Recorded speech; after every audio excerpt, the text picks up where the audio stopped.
Bonjour Sylvie. On s'est rencontrés tout à l'heure, on s'est rencontrés lors d'un marché de Noël où je t'ai acheté une tasse que j'adore et avec laquelle je bois mon petit thé tous les matins. Et quand je suis arrivée ici, donc je vais faire un petit tour d'atelier, j'étais vraiment agréablement surprise par ton énergie déjà. Et puis par cet atelier qui est juste parfait, quoi, hyper lumineux, et on a la chaleur, la lumière. On est dans un petit village du Lardin avec l'église à côté. Il y a tout ce qu'il faut. Pas trop grand, pas trop petit. Et je voulais juste voilà, te demander comment ça s'est passé en fait pour arriver jusque-là. Alors j'avais commencé en 2016, après une fois que j'étais retraitée. En 2016, j'ai commencé avec les enfants à Beauregard de Terrasson. Il y en avait une petite salle dans la maison Reynaud, voilà. Et je militais déjà pour que les enfants fassent des choses avec leurs mains, parce que je trouvais que le bouton informatique, etc., c'était pas nécessairement bien pour se construire. Voilà, alors ils faisaient des choses et je continue avec les enfants, ils les datent, ils les gardent, on les fait cuire, enfin c'est, voilà. Ils savent qu'à 7 ans, à 8 ans, ils ont fait un bol, ils ont fait un truc. Voilà, donc ça, je trouve ça très précieux pour eux. Et vraiment, c'était mon plaisir. En plus, j'ai pas d'enfants, j'aime les enfants. Et je trouvais chouette comme tout, là, la joie des enfants. Là, il y en a un au mur qui sourit. On voit la joie qu'ils ont quand ils ont réalisé un truc avec leurs mains. Voilà.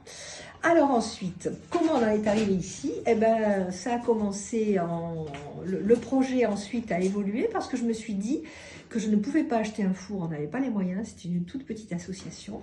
Je ne pouvais pas acheter de four, alors j'ai sauté sur l'occasion du budget participatif de Dordogne, très généreux et très gentil, qui proposait donc de faire un dossier. Alors il y avait vidéo, j'avais mis une vidéo, j'avais mis des photos et tout un texte pour construire un projet. Et le projet, c'était, si nous pouvions avoir un four, on ferait un atelier adultes et enfants. On aurait 2 groupes et on pourrait transmettre vraiment le but de l'association, Mémoire d'Argile, c'est transmettre les techniques de la poterie, du modelage, de l'émaillage à un public qui en a envie pour se réaliser aussi, voilà, pour s'exprimer dans des formes qu'on fait soi-même.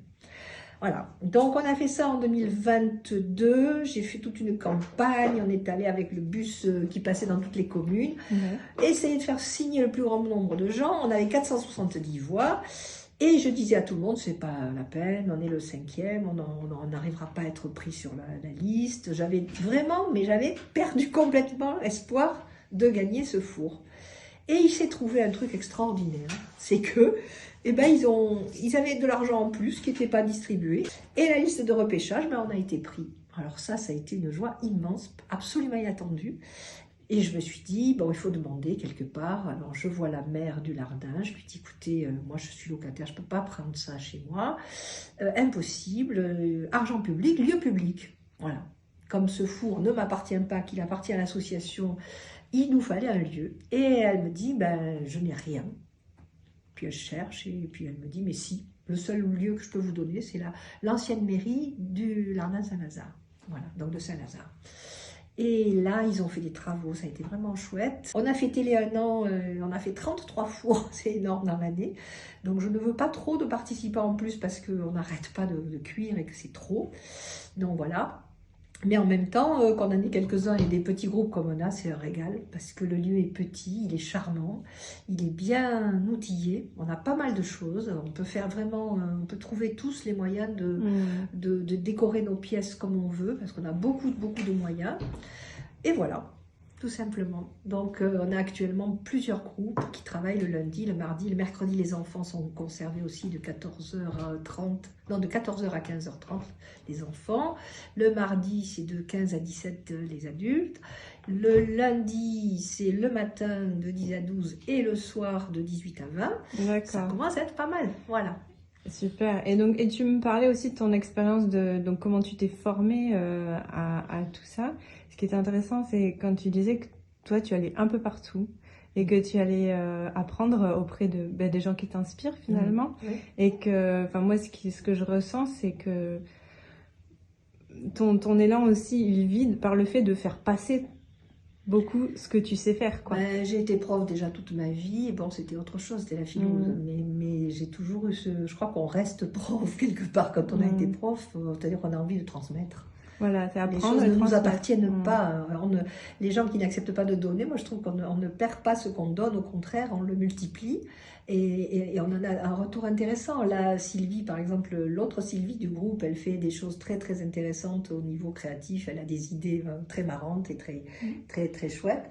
Et voilà, donc chacun apporte sa note et on échange. L'intérêt, c'est d'échanger aussi. C'est ça. Avec nos tempéraments différents, chaque personne qui vient dans le groupe et qui travaille avec les autres regarde aussi ce que font les autres et s'en imprègne. Et moi, je trouve que j'ai grappillé. J'ai passé ma vie à grappiller. J'ai eu quand même la longue formation de Gérard Veillet à Aya.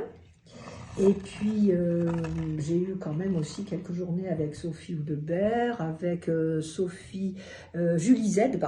Julie Lopez à Terrasson, qui m'a montré des choses autour aussi.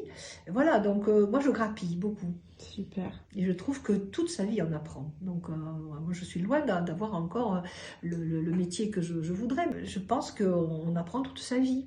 Que tout est expérience, surtout que chaque fois qu'on fait un four, il y a des surprises.